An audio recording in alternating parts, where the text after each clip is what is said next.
खुद की बेटी नहीं थी इसलिए बेरहमी से मार डाला।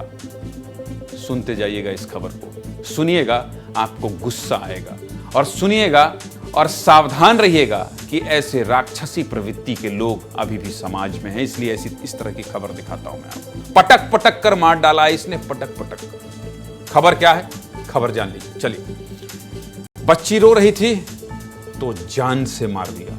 कितना बड़ा हैवान था सोचिए। रात को सो रहा था, बच्ची रोने लगी तो उठाकर पटक दिया। खबर मध्य प्रदेश के शिवपुरी के सुलार खुर्द गांव की है।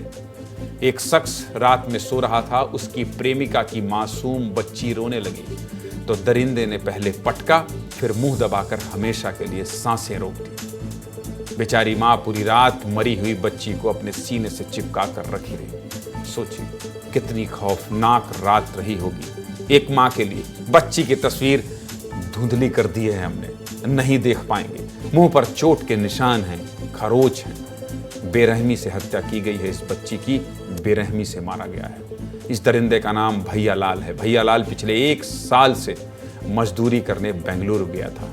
सड़क बनाने का काम कर रहा था। तभी भैया लाल टीकमगढ़ जिले से मजदूरी करने आई जयंती से मिले।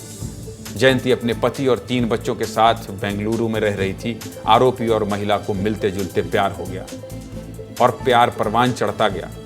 इस हद तक पहुंच गया कि जयंती अपने पति और 2 बच्चों को छोड़कर भैया लाल के गांव पहुंच गई। लेकिन अपने साथ जयंती अपनी 1 साल की बच्ची को ले गई। सबसे छोटी थी, मोह था, प्यार था। जयंती के साथ जो 1 साल की बेटी थी वो रोज रात को रोती थी।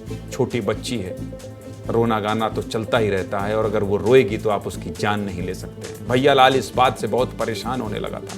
पीड़ित मां के मुताबिक रात को जब खाना खाने के बाद सब सो गए, तब अचानक 12 बजे के करीब मासूम बेटी रोने लगी। भैया लाल इस बात से इतना परेशान हो गया कि मासूम को इतना मारा कि इससे बच्ची और भी ज्यादा रोने लगी। इस बात से गुस्साए आरोपी ने बच्ची का पैर पकड़कर जमीन पर पटक दिया। बहुत गंभीर चोट आई बेचारी बच्ची को। मुंह और सिर से खून बहने लगा।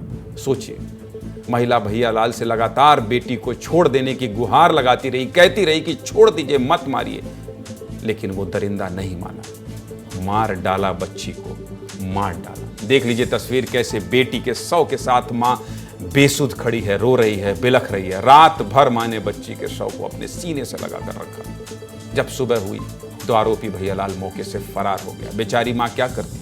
भैया लाल के पिता को इसकी जानकारी मिली तो बेटे के झोपड़ी में पहुंच गए। उन्होंने ही बच्ची के शव को पोस्टमार्टम हाउस पहुंचाया। देख लीजिए आरोपी का बाप शव को हाथ में लिए और मां बिलख रही है। सुबह सुबह महिला थाना पहुंची। पुलिस ने तत्काल बच्ची का शव झोपड़ी से बरामद किया और आरोपी के खिलाफ हत्या की धारा दर्ज करके तलाश शुरू कर दी। इस तरह की खबर मैं इसलिए दिखाता हूं ताकि समाज में रहने वाले इस तरह के दरिंदे कम से कम डरें और ऐसी घटना को अंजाम न दें।